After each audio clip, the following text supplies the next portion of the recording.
Welcome to the Rogue Medic Podcast, where we challenge the status quo, talk about the realities of emergency medicine and rescue operations, and we open up conversations about education and leadership. We'll also talk with some experts from the field and get their expert opinions on the things that we'd like to share. This show is built around honest conversations, real-world experiences, practical lessons, and the occasional unpopular opinion. We challenge outdated thinking, question the way things have always been done, and explore how we can become better providers, instructors, leaders, and teammates. Before we get started, nothing discussed on this podcast should be considered medical direction or a replacement for formal education, training, or consultation with your medical director.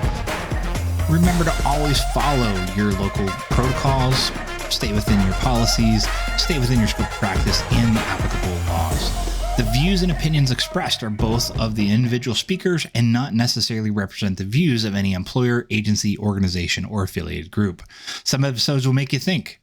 Some may make you laugh. And a few might even make you a little uncomfortable, but that's usually where the best conversations begin. So grab your popcorn, pour yourself a drink, settle on in, and let's dive into today's episode. All right, everybody, welcome back to another episode of the Rogue Medic Podcast, where we explore the front lines of emergency medicine, search and rescue, and a little bit of everything in between. I'm your host, Jason Tartalone. But before we get into today's episode, let's go ahead and step into the Ready Room for the Ready Room Rundown, where we give you some quick updates about things that are going on with us and things that are on the radar for the Rogue Medic crew.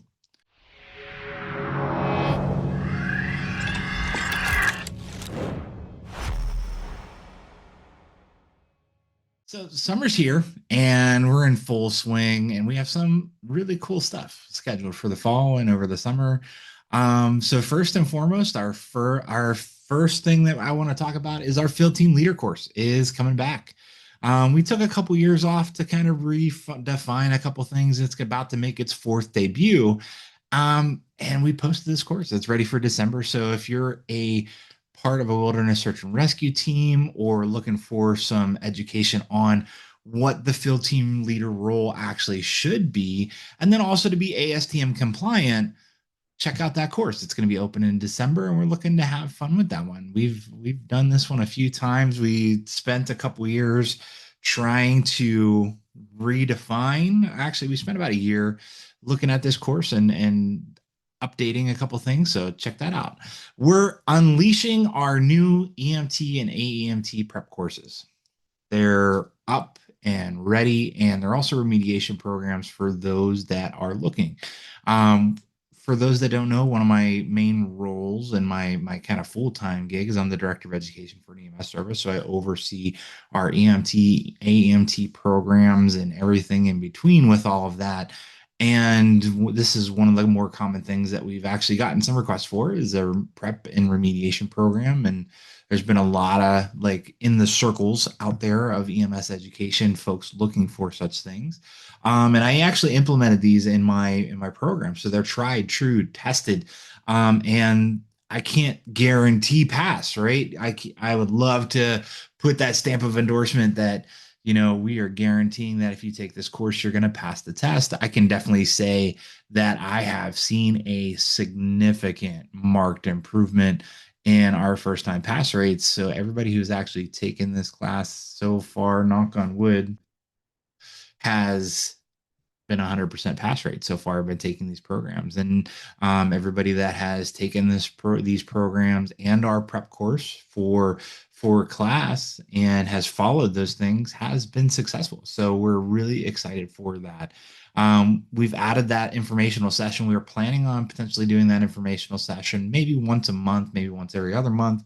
Looking at how to prep for EMT, AEMT, paramedic school. And it's a general course that looks at how to be successful in the test, how to be successful in class, studying strategies, those kind of things to be super, super helpful for our students. It's one of the things that from my experience in the classroom, a bunch of other educators that I'm friends with in the classroom have all kind of seen that getting that information out there, having folks that are prepped for class, and finding out that a lot of students are they just don't know how to study. They don't know what to pay attention for, or are studying the wrong things, or going around about their studying in the wrong manner. And we've been super successful with that program. So we really wanted to get that out there. And, it might actually be a podcast episode as well. So we'll talk to a few educators and see what that's all about. So we'll get there.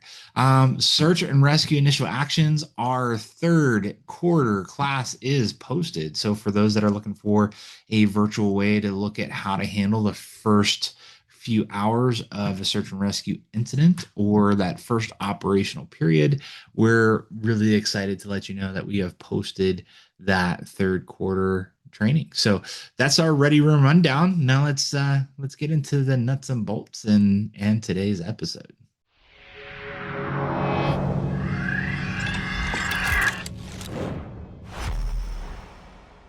So we're gonna look at a topic, and we're gonna keep looking at a little bit of these professional development kind of programs.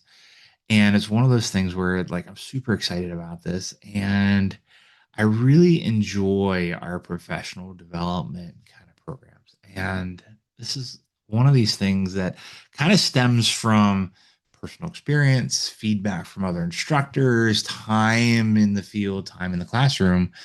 And it's just one of those. It feel like you shouldn't have to say it, but it's all the stuff that we probably should say, right? So this episode is going to explore some of the small professional habits that influence how EMS students and providers are actually perceived from like the management standpoint. From email etiquette to personal appearance to classroom behavior to social media use. We'll also touch on some professionalism, and that professionalism is built through consistent actions in all of these areas. So it's not simply just putting on a uniform and showing up. You may think that your EMS job interview begins when you sit down across from your hiring manager. And we talked about that previously, that it actually happens and started with your application. It started when you sent your first email to the instructor, to the program, to the hiring manager, and it continued when you arrived for class or for your interview, and how it continues while you're in class. We look at the interaction with other students, how you responded to feedback, how you completed your clinical rotations, and how you introduced yourselves to other field personnel. In EMS, people are constantly forming opinions about whether that you should be trusted, you should be trusted with a patient, that you can be a good partner, should be working for their ambulance organization or and how you're going to reflect on that organization's reputation. So you can claim that's fair, not fair, but reality is you're always being interviewed until you're actually in the seat. And even then, while you're on probation, it's a continued interview of how you're going to be a fit for that organization. So let's dive on into some of our main points and main takeaways here. So our first main point is that as EMS, an EMS course is more than an educational program. It's an extended professional evaluation. Instructors, preceptors, agency leaders, and your classmates may eventually become your references, coworkers, your supervisors, and folks that are going to be hiring managers looking at you as a person. So throughout the entire course, depending on whether it's a 6-week course or a 6-month course, or even like a year-long paramedic program, people are going to notice more than the test scores. Your test score allows you to pass and be certified. But when we are looking at the attributes of you as the student, as a prospective employee, looking at attendance, we're looking at punctuality, preparation, your attitude and reliability, and your ability to take feedback. How did you treat your classmates, right? How were you a good teammate? Were you a good class um, student? Were you a good classmate? And were you willing to help where it was needed? And as an instructor, I'm looking at all of these things pretty realistically and religiously to be able to assist in my hiring manager's opinions and also to help to form opinions of you as the potential employees. So a student who academically is strong but consistently late, disrespectful, unprepared for class, or is difficult to coach may not actually receive a strong recommendation from the program. And a lot of programs will provide written recommendations or letters of recommendation following class to prospective employers. And, students should really ask themselves, why would my instructors trust me to work beside them? Or would my instructor want to be my partner? So your certification may show that you passed the course, but your reputation tells people who you are and whether they should hire you at the end of the day. We kind of touched on email in the last session. And one of the things that I have to bring back up again is like, your email is kind of a reflection of who you are. And your certification may show that you're qualified, or that your email may show that you want to be considered, but watch your email addresses. And there's a couple other things we're going to talk about emails here. So nicknames may be misunderstood. Offensive language shouldn't be used. Then actual composition of your email name tells us a lot about your personality or how you expect other people to perceive you. So, random strings of numbers, gaming handles don't reflect a professional identity. And yeah, that identity isn't, how do I want to say this? So your identity based on your email is kind of like judging a book by its cover. So when it's like cute bunny 24 or something along those lines, like crazy gamer tags or anarchist 44, it's like, well, you're telling me a little bit about your personality, or at least I'm making assumptions, right? You're constantly being judged on everything up to and including how do you address yourself? How do you present yourself in all of these things? So a simple combination of your first name and last name is usually the best, or something of the sort is probably a best practice, especially when you're looking at using an email account for a professional reason, right? So Gmails and Yahoos and all those things out there, MSNs, all that kind of fun stuff are all free accounts, right? You can create free emails. And there it's a best practice nowadays to have a professional email and then the junk email, or like the everyday email used for whatever. And the other thing too is like get into the settings, change how it presents your name or that it provides a name. Those are all things that you can update and build within the settings of those email accounts. Make sure that you're using a proper and clear subject line. So poor subject lines are like question, and it's like what? And it's like, okay, question regarding Saturday's EMT skills lab. It tells me what the email is about. If it's just question, it doesn't show priority, right? It doesn't show me that I need to really look at this email. Other things like appropriate openings, good mornings, good afternoons, using the instructor's name or the hiring manager's name. Those are things that are appropriate for openings. Avoid beginning with like, hey, and yo, and what's up, and I need you to, and a blank line followed by immediately by a demand. Okay, so really think about it. How would you respond to if somebody walked up to you and was like, hey, you, or what's up in the field, and it's somebody that you are not friendly with because your instructor or the hiring manager doesn't really know you. Okay, I may be familiar because you're a student in my class and it's beyond day one of the course, but leading up to that day one, I don't know you. You don't know me. So why show that familiarity in email? And it's one of the, maybe it's a personal pet peeve. Maybe it's something along those lines, but I don't respond well to these emails. And it shows me that you as a person doesn't really care. And maybe that's not the right way to look at it. And 100%, I understand society norms are different than maybe when I was coming up through. But it just seems that, you know, being formal or a little bit more business casual formal is missing in a lot of different things. So, good morning, Chief Williams. Good afternoon, Mrs. Taylor or Ms. Taylor. Hello, Professor Jason, or hello, Professor Tartalone. Sir or ma'am, when appropriate, or just, good morning, good afternoon. Keep it something that professional and simple than hey or yo or what's up, or just jumping into your demands. It shows that there is a little bit more here in the head, and that you actually care. Don't forget to introduce yourself, especially if this is like the first or second time we're interacting. Yeah, fourth or fifth time in class. Hey, Professor Tartalone. Hey, Jason. You know, those are kinds of things that can be respectful, but why are you writing? Right?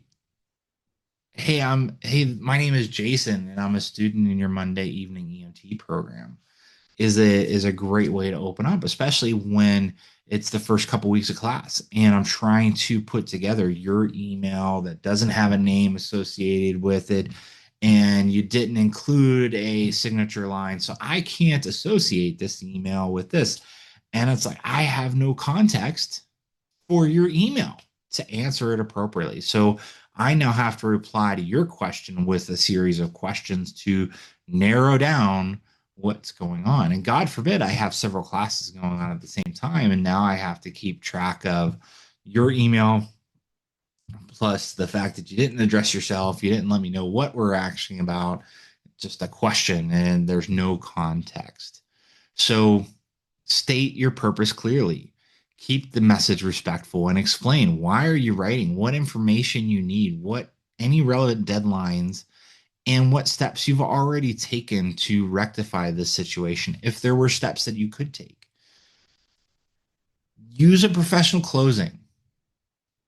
Respectfully, sincerely, thank you, best regards, something along those lines that respectfully and professionally closes your email.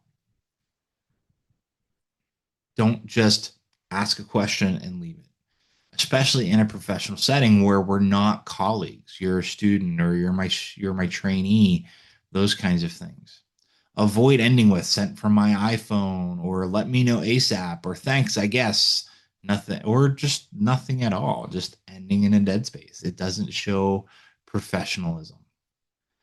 Please, for the love of God, proofread your messages before you send them. I catch this myself. Sometimes I'm replying very quickly and I don't proofread things, and things are out of tense, or there's a your instead of a your are kind of grammar and spelling. Make sure that dates and times are correct. Make sure that the attachments are actually attached. That's one of my biggest things that I goober up sometimes, is I forget to attach the attachment, right? Especially when I'm replying to multiple people to the same email, or copy and pasting the same email to multiple people. Those are kinds of things that tend to happen. Watch your tone. Sometimes being overly formal is a red flag. Sometimes, obviously, the AIs and the Chat GPTs and the Canvas and all that kind of fun stuff actually are sometimes too formal or too robotic. So take the time to adjust things, read through it, and then whether the message kind of sounds demanding or disrespectful, sometimes reading it aloud, and then read it aloud or have somebody else read it, especially if we're talking some formal requests or something like that, helps identify those problems like tone issues. So, one of the other things to remember, and again, going back to the settings to complete your email, is having a professional signature. Now, when I say professional signature, I don't mean go out and buy one of these like image generators or something like that to put your signature into the email. Just friggin' have one.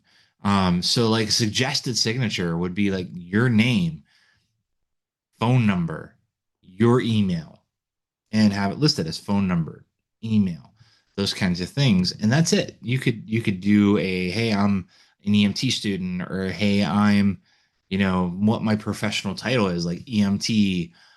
You could put the place that you work or something like that to address, especially if it's a formal thing that I'm doing for work or with work, or about something to do with my professional position. But at a minimum, put your name, phone number, and email in a signature line, especially for something professional. If you're going back and forth with a colleague, going back and forth with a friend, okay, cool. It doesn't need to be there. But in your settings, you can actually set the signatures. So reply signature, original signature, those kind of things are all there. And you can build it out. And you can have multiple if you need to say that, there are some places that don't have like business emails and things along those lines, or like you're running your personal business. So you can have a business signature and a correspondent signature. So some of the signature tips is include only relevant credentials. I've seen folks that have all of the alphabet soup behind you. So relevant credentials would be what are called postnomials. So letters that come after your name. So things that are specific to why you're contacting, or professional credentials. So like Jason Tartalone EMT, Jason Tartalone NRP for National Registered Paramedic. Those are kinds of things that would be good postnomials. Avoid listing every credential for every course you've ever attended, especially the low key ones. And when we're saying low key ones, we're talking CPR and ACLS and PALS and things like that. That, okay, it's cool that you have those kind of things, and those would go into a resume somewhere, but those are not things that are going to be, beneficial, and just look like word vomit and letter vomit after your post no your name. And that amount of postnomials literally looks unprofessional, because it's like, okay, so what cookie are you trying to get for having all of this stuff after your name? And if you look at any of the other reference material and things like that out there about professional correspondence, or you've taken a college class about it, this is something that is well researched and well talked about in all of those programs, is not having all of the alphabet soup after your name. So use credentials you've actually earned, not like, hey, I'm a trainee, I'm a student, I'm this, I'm that. Um, those are kinds of things that don't matter. And don't list, everything you've ever attended, AMLS, PHLS, all that kind of fun stuff. Those are qualification courses that are great to have, but not professional qualifications to where that's your part of your title, at work. Watch out for colors and crazy fonts. So keep things very simple, black and white, maybe your name in one color, everything else in a separate color, and consistent sans serif type fonts. Those keep things easy to read. And remember that your professional signature does not compensate for an unprofessional message. So going against some of the things that we're talking about, not following some of these best practices, will not make up for the fact that your message was super unprofessional. And then also keeping your signature professional, but the message was unprofessional, it doesn't make up for it. So my last thing, we talked about this more for interviews, but seriously, think about your appearance and what it says about you as a person. And I absolutely acknowledge that your appearance is part of your personality. And I don't want to take away from that, because it I have my own appearance and my own way that I present myself in different situations. But when we're thinking about things from class being part of an interview, or a class being an extension of the original interview, think about it this way, right? So the first 15, 20 minutes, 30 minutes of an interview, you're being judged on everything, right? Your appearance, your how you present yourself, how you talk. Do you think about your answers? Or do you just word vomit till you think that you got the answer that I wanted to hear out? Are there other things that are falling into your appearance? Maybe you're being too casual. Think about those kinds of things. So, like, what's appropriate for the gym may not be appropriate for the classroom. What is appropriate for lounging around your house or like a college class where you're in a lecture studio or lecture hall or something like that is not appropriate in a business casual environment. So, courses like EMTs class, AEMT class, paramedic class, pre HRN programs, nursing classes, all those kind of things. We have dress codes and other things like that to address these types of issues. However, business casual is kind of the rule of thumb. And business casual doesn't mean dressing up, right? Business casual can mean jeans. Business casual can mean, polo shirts or nice t-shirts or things along those lines. But we want to understand that we want to be appropriate for the environment and the expectations. So workout clothes and sports bras and really tight fitting shorts or short tiny shorts, those kind of things are not appropriate for business casual, right? Capris, jeans, leggings to a point, some of those other things can be appropriate, but there's still a line, right? That we want to avoid wearing clothing that can be seen as offensive or clothing that is pushing the boundaries of the dress code. Appropriate footwear for skills training, maintaining basic hygiene, and arrive like you want to, that you look like you're going to participate and be prepared to participate wholly in this entire class. So if you wouldn't wear it on the street to a point or similar levels of clothing on the street in these situations, then we probably shouldn't wear it in the classroom. Right. So if you're gonna walk into a professional environment and it wouldn't be appropriate for that, why do you think it is in the classroom? Don't be that familiar with your instructors and so forth. And when it is comes down to actual uniforms, and some places have, hey, you got to wear this at these types of clinicals. Make sure that you keep the uniform that's provided clean and serviceable. That tuck your shirt in when it's required. Wear belts. One of the big things that I see a lot of candidates nowadays not doing is wearing belts. Um, and it's not because pants are falling down or anything else like that, but it helps keep the waist gaps and other things like that from occurring. Helps keep the shirt tucked in where it's supposed to be. It shouldn't, your uniform itself should not look like it just came out of a ball on your floor or out of the washer and you threw it in the dryer and it's been in the dryer for 2 or 3 days and now has all these wrinkles, right? We want to make sure that we're doing those types of things to prepare for that environment. Keep identification patches appropriately and properly placed, and don't overload the uniform with unnecessary equipment. Replace anything that's damaged and worn and invest in those kinds of things. If you take that professional, then you're going to be seen as more of a professional and probably more likely to get that recommendation. And yeah, there's going to be the classroom recommendation.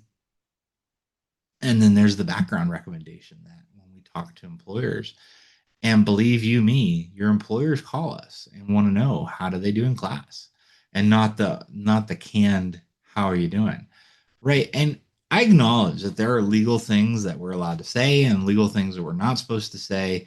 But there are no interview police that are on the phone with us that are providing that information.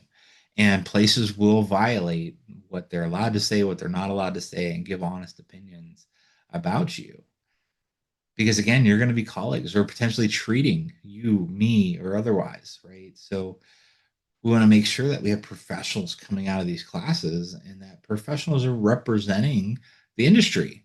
We have an image issue in the industry that we're trying to correct. We want to be seen as more professional. We want to be seen as equidistant to other professions, and that starts with us actually giving a shit, and us as program directors with holding a standard and upholding a standard, I should say. So when you're uncertain if something meets those requirements, it's better to be slightly overdressed than underdressed. A clean polo, a dress shirt, appropriate pants, professional shoes can communicate that the opportunity matters to you, that this realistically is something you really want. Your appearance should tell people that you respect the profession, the organization, the patients you're about to deal with, and yourself. And then lastly, we got to talk about social media. We got to talk about social media. So employers, instructors, coworkers see your posts. A lot of things that you think are not public are public, or public in circles, or you friended somebody that you didn't know was in the industry, or knew somebody that was in the industry, and they're seeing everything. There is nothing out there. And you can play the First Amendment right and everything else like that. And 100%, we talked about this before, and I know I've talked about this in other episodes, that yeah, your First Amendment, just like my First Amendment on this podcast, that right is protected. I have the right to say and share my opinion as I see fit. But the part we all forget about First Amendment rights is that the opposite side, the opposite party, has their First Amendment rights to their opinion of what you said. And you are 100% able to say what you want to say, but you 100% have to realize that you have to accept the repercussions for what you said. First Amendment does not protect you from repercussions and choices and professional things that occur from that social media posting, or what you said, or the opinion that you have. Because if it doesn't align with the values of the organization, or it doesn't align with the values of the industry, then 100% you can be found liable and be held liable to that opinion. And that could lead up to including everything like losing your job and or suspensions or other things like that. That's why there's professional behavior clauses, and it doesn't just matter on the clock. If you're not a good representation of the company off the clock as well, then it's going to be a problem for you. And yes, all of us as hiring managers look at your social media to see what type of person we're getting into bed with. Because if we're going to be risking DUIs and risking other things, or risking that you're a raging alcoholic or on drugs or smoking, all this other stuff that can be 100% legal. There's nothing wrong with going to a party and having a drink. There's nothing wrong in many states about smoking weed nowadays. However, there are still professional requirements and job requirements that say, yeah, you can't be under the influence of any substance whatsoever. And if we see that those things are occurring, it can be violations of those policies. And you acknowledge those policies, which means you acknowledge the repercussions that come with them. So you're not immune to needing or using due process or receiving due process.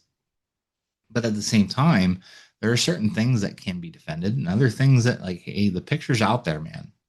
The video's out there. All of those kind of things exist.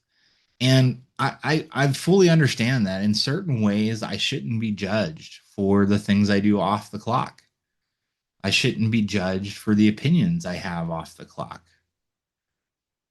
But that's not the reality of the world we live in, especially when they're super controversial opinions or things that can reflect badly on the company's reputation, right? The company is bigger than you are. And I have to protect the other employees and the other personnel working there. And if, I go under because I decided I'm going to die on this hill with you,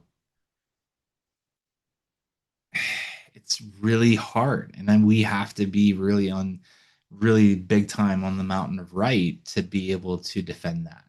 Because otherwise I have to side with the lesser of two evils, I have to protect the jobs of everyone else over the one. So Don't, you know, don't attack other things. Don't post bad things about your employers or things that can be directly associated. Don't name certain things. You can bitch in general, right? You know, feel free to complain about certain things, but you got to keep it generic, right? You got to keep it super generic and not name names and not name locations and not name places. Because when you call out places like that or post information like that, it reflects badly on the company. And what reflects badly on the company, true or otherwise, you know, doesn't mean that it should be out there. And attacks on instructors, coworkers, employers, or other classmates via social media or posts or things like that can actually be seen as unsafe and illegal behavior. And again, your First Amendment protects you making that opinion, but it doesn't keep you from receiving repercussions, right? There are still things that can damage a patient's trust, damage the industry, violate policy, all of those kinds of things. So we don't want to post images of scenes and information about, you know, anything like that. And obviously, anything HIPAA protected shouldn't never be out there. Exam questions or course materials, don't take pictures of it and post it someplace. Hey, this is a question I had, right? So reword the question, something along those lines, content that suggests poor judgment or content that is putting out proprietary information can actually have legal repercussions for you where you can be sued. You can be arrested for copyright violations. Like there's a lot of different things out there to think about. So even when the patient's name's not included, details may still make the person identifiable. So a couple questions to think about. Would I be comfortable showing this to my medical director? Would I want a hiring manager to see it? Could this damage a patient's trust in the organization and me or in the industry? Does this violate one of our policies? And would I be comfortable defending this post in a formal meeting or in a formal hearing or on the stand at a judgment? Would I be comfortable defending that? Because if any of the answers here are no, I wouldn't want any of those things, I probably shouldn't post it. Right. And again, social media is yours. It 100% is a reflection of you as a person. And I'm not saying tone it down. I'm not saying don't do those things, but just understand that you may not be everybody's cup of tea and you may not be a fit because of those opinions and personal opinions and how you present yourself in the world for every organization. So just keep that in mind out there that deleting the post also, you know, one of the other things to think about is deleting the post doesn't guarantee that it's disappeared. Screenshots may have ended more careers than most people realize. And in that 10-second lapse of judgment in the heat of moment, probably shouldn't happen. You know, write it up, delete it, get rid of it before it gets out there. And don't let a temporary issue cause you permanent harm, right? Those are the kinds of things to think about. What does your image look like, right? Because again, what does that footprint look like, and how do people see you? You may see yourself as a fun, bubbly, great person that gives back to the community, that does stuff that is mainly professional. But the reality of your social media presence is there's nothing but pictures of you drinking and getting drunk and partying and all this other stuff. Or, scantily clad and all this other stuff. It doesn't show a professional image. It doesn't show a good representation. And yes, people look you up. Patients will look you up. They will go looking for it. One of the things as a student that I want to talk about, or even just as a provider, is learn how to take feedback and accept feedback that you get. The professional difference is how you respond. You're not going to like every piece of feedback. And honestly, if somebody's doing it right, they're not going to give you nothing but positive feedback. They're going to give you negative feedback. And you got to see the message in it. Sometimes the tone, sometimes how that is presented isn't as perfect as it should be, or isn't as professional as we want it to be. Doesn't negate the message. So you got to see the message. So productive responses to these things would be like, thank you. Can you show me how you would approach it? I understand. I'll correct that. And then actually correct it. Can we review where I lost track of the assessment? Right. There's a lot of different things and ways that you can respond to that feedback. Unproductive responses, right? That's not how the instructor taught me, but I passed the test. It's not my fault. Everyone else does it. Arguing before you even hear the entirety of the feedback, not seeing the message, right? Seeing the forest through the trees, right? And not really preparing yourself for negative feedback. Accepting feedback doesn't mean that you never ask questions. It doesn't mean that you don't respectfully disagree or that you counter argue. But be tactful. Watch your tone, watch your body language. Don't take things as a personal attack, or at least don't allow that to be the default, is that it's a personal attack. Most of the time, it's not. Most of the time, it's other things. So accepting feedback doesn't mean not questioning it, not seeking further understanding or evaluating the information, but you need to respond like a professional. Being coachable will take you further than pretending you already know everything. And we see that out of a lot of providers is that they get about a year, maybe 6 or 7 months out of their field training or out in the field, and they have 6 months of experience with, you know, 60 years of knowledge, right? And I'm not saying you can't be more knowledgeable than your experience, but your experience is definitely going to make it harder for you to sell that you know things that you're not performing. It's just going to be really difficult. Reliability is a professional skill. I can't understate that enough. Your reliability says a lot about your personality and your professionalism. Reliability includes arriving early, completing assignments on time, responding to professional messages, and responding professionally to messages, showing up prepared, bringing the required equipment, following through on the commitments you make, and communicating early when problems occur, not waiting until the problem is identified by somebody else and now they're calling you out on it. Emergencies can happen. Poor planning should not become a routine, and it shouldn't become a routine emergency for you or anyone else. There's a 5 minute rule. So plan to arrive early enough that a minor delay does not make you late. Walking through the door at exact time, the start time, doesn't mean you were prepared to begin at the start time. Plan your life around those kinds of things and don't overcommit yourself to doing things or a class or anything else like that you know is going to be a problem. Solve the problem before you commit, because otherwise it can actually hurt you. And even though you may have been a great student with an awesome GPA, but you were 5 minutes late every day. Well, my full-time job doesn't finish until 5 o'clock and class starts at 5. Be a professional. Don't commit to that class, or make arrangements at your job to make sure that you can get off in enough time to be here. Somebody come in early, you swap a shift, you work a different day, something along those lines to, again, temporarily inconvenience yourself to accomplish a goal to go back to what it normally is.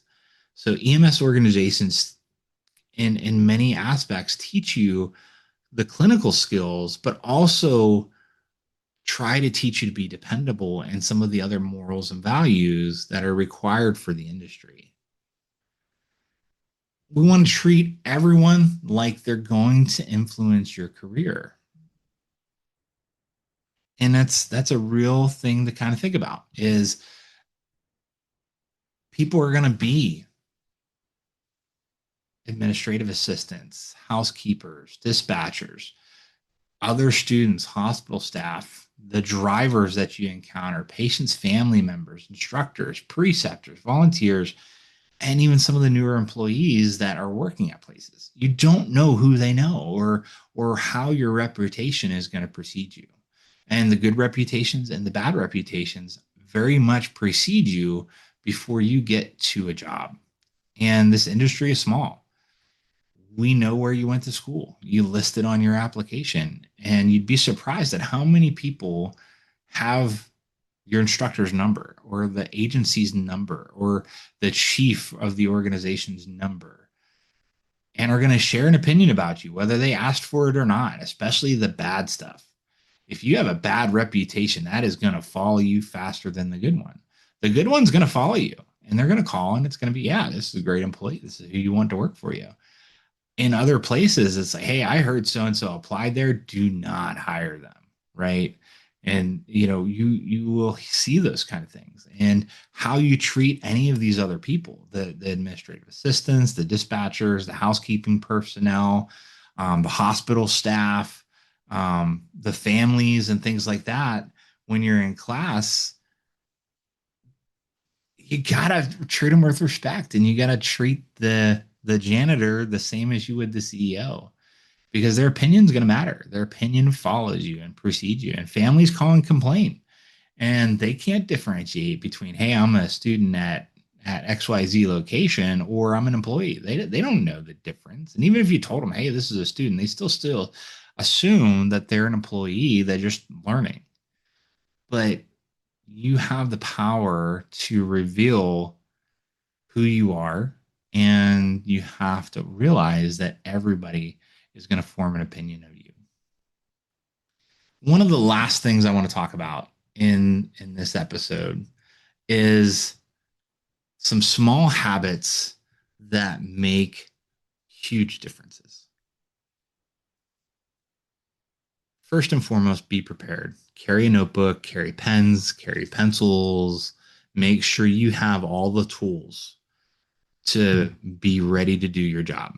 Whether that job is being a student today or that job is I'm 15 years into being an EMS provider, it doesn't matter. Be prepared. Make sure you have the right equipment, the right uniform, everything. One of the funny things that I think that we decided to add to this one was keep your resume updated, and it's not because you're looking to go somewhere, right? It's really not. You'd be surprised at how many ancillary things that I've been involved in that are looking for a resume, and they're looking at history, they're looking at work history, and they want to get opinions about you. Hey, this is my primary job, but part of my primary job is working with this organization, and they want to see a resume to see that I'm credible in the things that I say. And I want to be an instructor for XYZ organization. I may only teach 1 or 2 days a month, and it's just a side gig because I enjoy teaching or something like that. They want to see a resume. They want to see where I've been, who I've worked with, what opinions exist of me that are out there. So keep your resume updated. I've gotten questions before because I forgot to add or I didn't update it. I just pulled the old one off the shelf and sent it. They're like, "Well, don't you work so at this place?" I'm like, "Ah, yeah, I just started there about 2-3 months ago. Sorry, I didn't put it up. I didn't update my resume, but this has all the broad strokes up to this point." So you do get questions about those kind of things. Make sure your voicemail is cleared out. Make sure that you can receive voicemails. Make sure that the greeting is professional. If you're recording something, make sure it's professional. Otherwise, allow it to be the robot. Let it ring through, let it beep, and let them just leave a message. Or let it be like, hey, you've reached so and so at this number. Would you leave a message after the beep? Leave those kinds of things. Send thank you messages after interviews. You'd be surprised at how far that goes because it's another chance at a last impression. And your first impression is your initial application. Your real first impression is when you showed up to the meeting. And then the follow up can be your last impression before we make a decision. So within 24 hours of that interview, unless they're making decisions that day or while you're sitting there, make sure you send something. Hey, thank you for the opportunity. I'm really looking forward to hearing from you. something simple. It doesn't have to be anything crazy, but say thank you for after interviews, especially or major learning opportunities. Hey, thank you for the course. Thank you for this. It really solidifies you as a professional. And if you don't mean it, don't send it. But and it's not a requirement. It's just one of those nice to do kind of things that makes you look like you care and that you're truly interested in a position, especially if you're applying for it. Ask thoughtful questions. Really think about the things that you want to ask. At the end of simulations, so like say your class is wrapping up, make sure that you're just jumping in and helping clean and reset equipment. Don't wait for the instructor to be like, hey, we got to knock out this, and this. Make sure everything's getting put away. Make sure you're doing checks. Make sure the equipment is serviceable. And if not, help figure out how to replace it, or at least make it known that it needs replaced.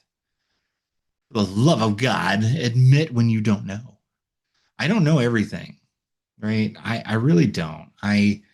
I'm pretty knowledgeable in certain things, but there's a lot of stuff I don't know about. And the day that you think you know everything, there's always somebody that knows something a little bit better than you. Every day, I'm humbled a little bit going to work and talking to people and having conversations, and I learn something every day. I really, really do. When I interact with my colleagues and other employees that are working for me, I really, really am proven every day that they've looked at something I haven't, or they know something better than I do. So we want to make sure that we admit when we don't know something. We're not going to know everything. Um, and we really can use those as learning opportunities. Don't gossip. Don't be that person that is known for having the tea and spilling the tea and passing the tea, right? Don't gossip. It's not a good look. It's really not. And then on the flip side of that too, it really erodes trust in you as a person because, well, so and so said you said this, or so and so said you were talking about them, and then you have to defend it, and then you got to clarify, and it's like just don't do it. Really, just don't do it. Just like anything else, gripe up, not down, right? Doesn't matter how many problems are above you.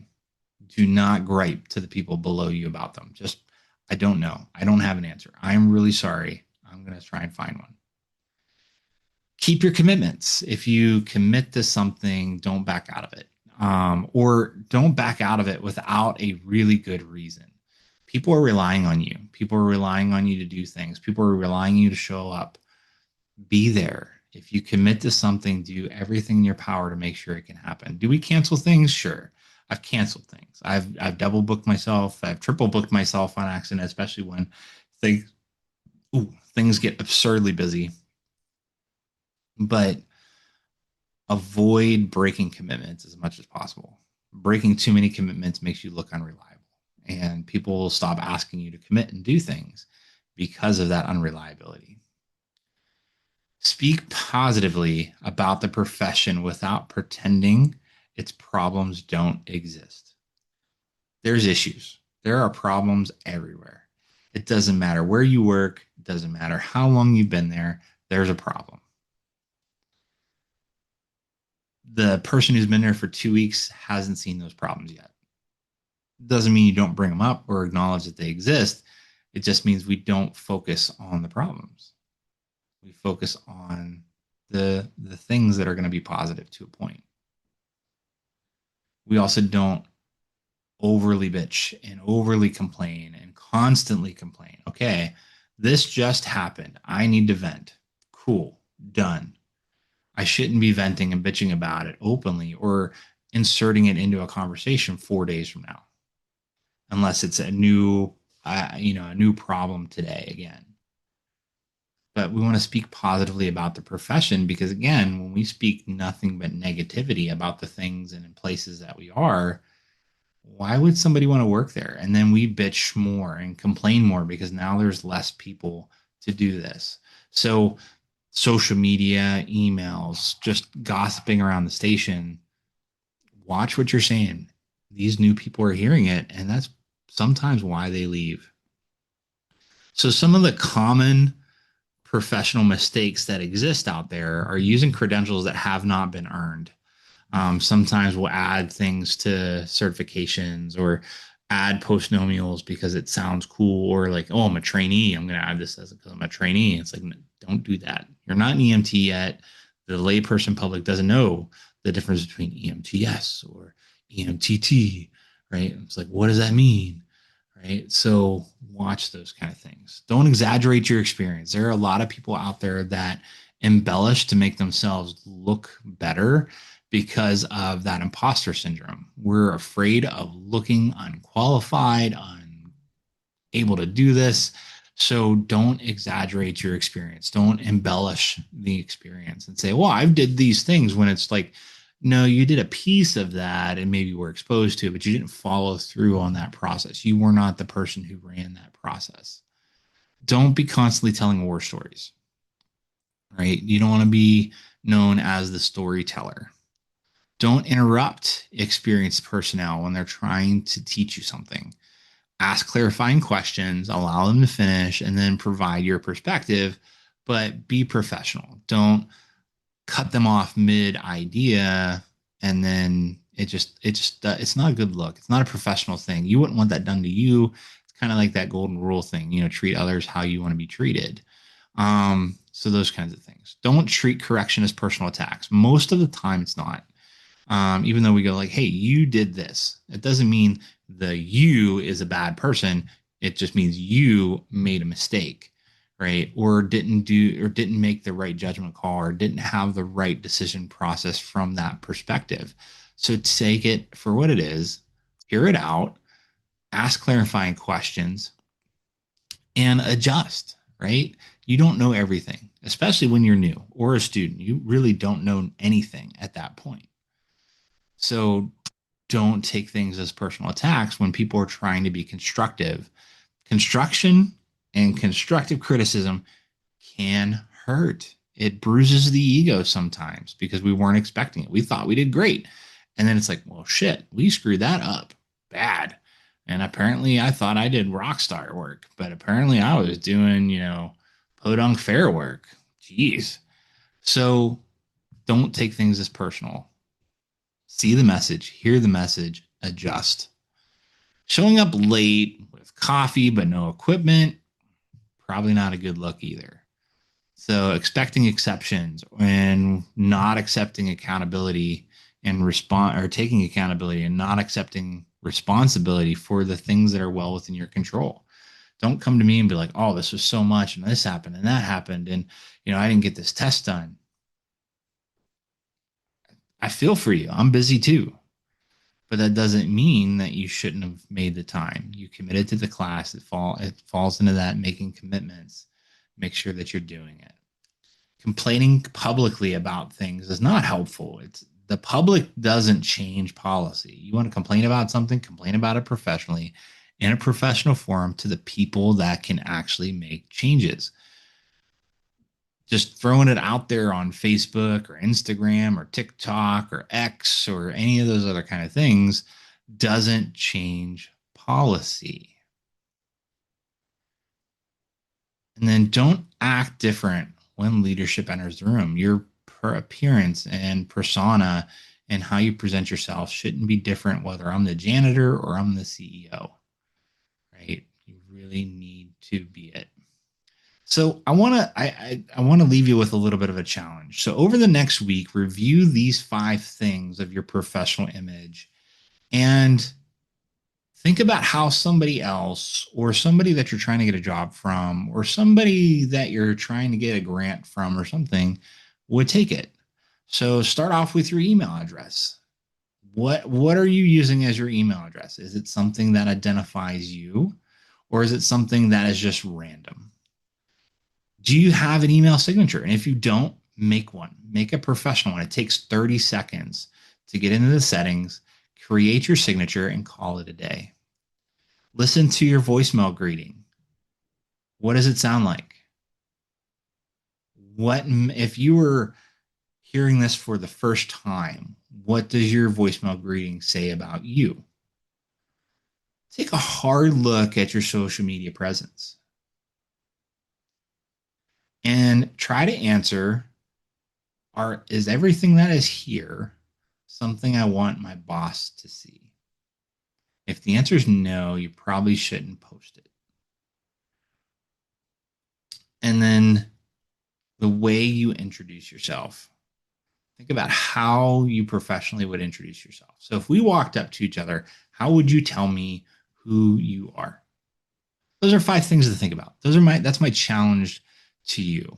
And then choose a couple of these areas and correct it before your next class, your next shift, next clinical rotation, and definitely make sure you correct most of these before your next interview if you have recognized problems. That self-reflection is huge in this process of being professional. So I'm going to leave you guys with this. So professionalism is not something you can turn on for a job interview and then turn off once you're hired.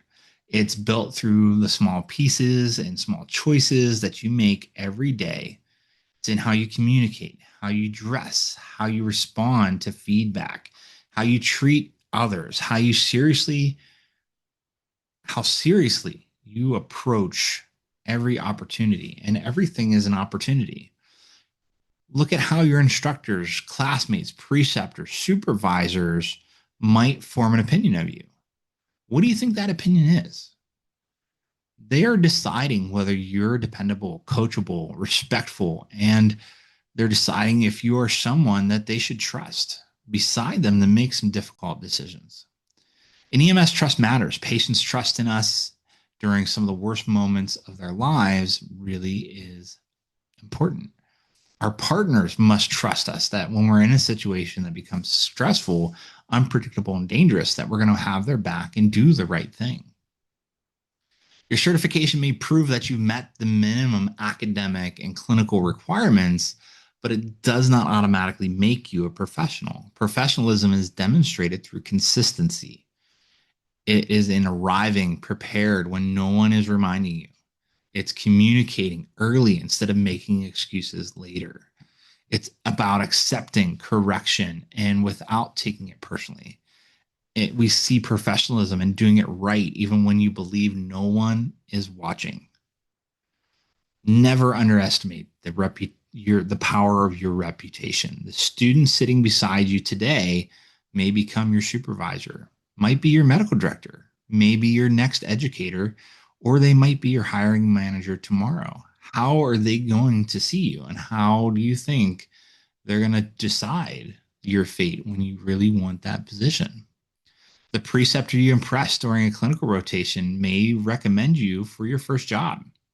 The instructor who sees your effort and reliability may become one of your strongest professional references. You want to treat every class, every email, every clinical rotation, every meeting, and every shift as an opportunity to show the world the type of person and provider you're becoming. You don't want to be perfect, and you're not expected to know everything. You are expected to show effort, integrity, humility, and a willingness to improve. At the end of the day, people may not remember your test score, and they're not. They're not going to remember that you did every skill perfectly. They're going to remember whether you were prepared, whether you treated people with respect, whether you can be counted on, and whether you made the team better. So present yourself with purpose, protect your reputation, take pride in the professionalism, and remember that you are always interviewing for your next opportunity, even when you don't even realize it's happening. So that wraps up another episode of the Rogue Medic Podcast. Until next time, stay curious, stay prepared, and as always, be the standard. This is the Rogue Medic Podcast, signing off. See you guys next time. Thanks for taking a listen to the Rogue Medic Podcast. We're really excited about all the things that we're able to provide for you, and we hope you find it entertaining. If you have any comments or questions about the show, reach out to us at sergeant_rescuetng@outlook.com, or reach out to us via the contact us on our webpage at www.sergeantrescue.com. If you want to check out more of the podcast episodes, you can find us on any of your favorite platforms, and then also head to the website and check out our podcast page page at sergeantrescue.com/podcast. Stay safe out there. See you on the next episode.